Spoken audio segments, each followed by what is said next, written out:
নবী হওয়ার আগে বিশ্বনবীর ইবাদত ছিল চিন্তার ইবাদত। আমরা অনেকে মনে করি শুধু তাসবিহ পড়াই ইবাদত, জিকির করাই ইবাদত, শুধু কোরআন তেলাওয়াতই মনে হয় ইবাদত, শুধু কিয়ামুল লাইল করাই ইবাদত। কিন্তু বিশ্বনবীর সাহাবী, যিনি ইসলাম আমাদের চেয়ে ঢের বেশি বুঝেছেন, তিনি বলেন আল্লাহর এই সৃষ্টি শৈলী, এই সৃষ্টি নৈপুণ্য নিয়ে 1 ঘন্টা চিন্তা করা, ক্রিটিক্যাল থিঙ্কিং করা, সারা রাত নফল তাহাজ্জুদের চেয়েও সেরা।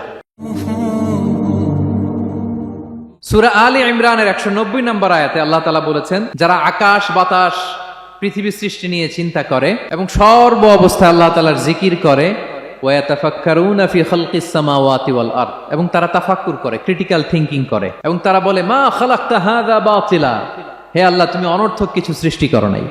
মনে রাখবেন, এই পৃথিবীতে আল্লাহ তাআলা অনর্থক কোনো কিছু সৃষ্টি করে নাই, করেছে? যেটাই সৃষ্টি করেছে এটা এর মধ্যে মানব কল্যাণ আছে না নাই? আল্লাহ তাআলা আমাদের জন্য কল্যাণ রেখেছেন। এবং এই আয়াত যখন নাজিল হল, বিষ্ণু ঈসা ইসলাম বললেন, ওয়াইলুন লিমান কারাআহা ওয়া লাম ইয়াতাফাক্কার ফিহা, ধ্বংস তাদের জন্য যারা এই আয়াত তেলাওয়াত করে কিন্তু এই আয়াত নিয়ে চিন্তা করে না, গবেষণা করে না। এবং কোরআনের বিভিন্ন আয়াতে আল্লাহ তাআলা বিষ্ণুনবীকে বলেছেন, নবী হে, আপনি আপনার উম্মতদেরকে নবীদের ঘটনা শোনান। কোরআনের 3 ভাগের 1 ভাগ হচ্ছে ঘটনা। পুরো কোরআনের 3 ভাগের 1 ভাগ কি? ঘটনা, স্টোরি টেলিং। কারণ গল্প মানুষের মনে দাগ কাটে। আল্লাহ তাআলা বলেছেন, ফাকুসুসিল কসাসা লাআল্লাহুম ইয়াতাফাক্কারুন, নবী হ্যাঁ আপনি তাদেরকে কিচ্ছা শোনান, ঘটনা শোনান, নবীদের কাহিনী শোনান, লাআল্লাহুম ইয়াতাফাক্কারুন, যাতে করে তারা ক্রিটিক্যাল থিঙ্কিং করে। তারা লূত আলাইহিস সালামের কওমের ঘটনা যখন শুনে যে আল্লাহ তাআলা আপসাইড ডাউন করে দিয়েছিলেন, তারা যখন কওমে আদের ঘটনা শুনে, কওমে সামুদের ঘটনা শুনে, তারা যেন চিন্তাশীল হয়। এবং বিশ্বনবীর সাহাবী আবু দারদা রাদিয়াল্লাহু তাআলা আনহু, উনি বলতেন, তাফাক্কুরু সাআতিন খায়রুন মিন কিয়ামিল লাইলা, 1 ঘন্টা কেউ যদি আল্লাহর সৃষ্টি নিয়ে চিন্তা করে, সেটা সারা রাত তাহাজ্জুদের সালাত অফার করার চেয়ে উত্তম।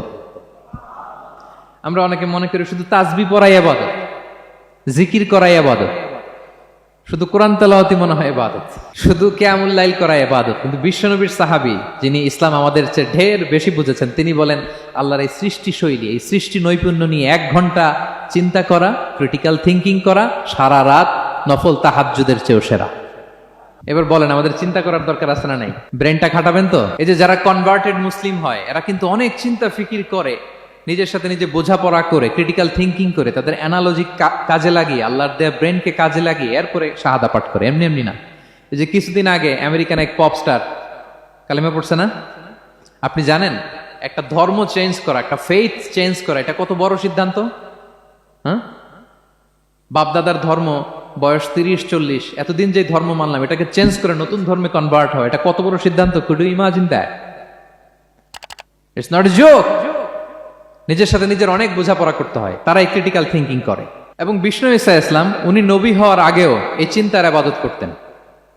তিনি হেরা গুহায় চলে যেতেন, কাবা থেকে 6 কিলোমিটার উত্তরে, 634 মিটার উঁচু, যা বলে নূরের উপরে একটা কেইভ আছে, গুহা, এটার নাম হচ্ছে গারে হেরা। ওখানে বসে বসে তিনি এই চিন্তা করতেন। তার মানে নবী হওয়ার আগে বিশ্বনবীর ইবাদত ছিল চিন্তার ইবাদত। নবী হিসেবে অ্যাসাইন্ড হওয়ার আগে বিশ্বনবীর ইবাদত কি ছিল বলেন তো? নামাজ পড়া, কোরআন তেলাওয়াত করা।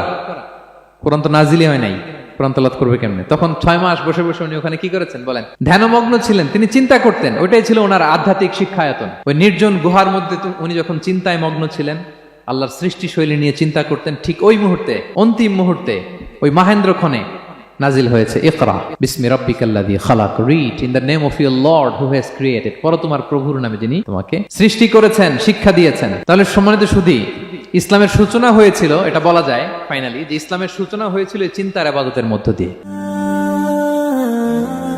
Be a part of our vision. Do listen and share the khair.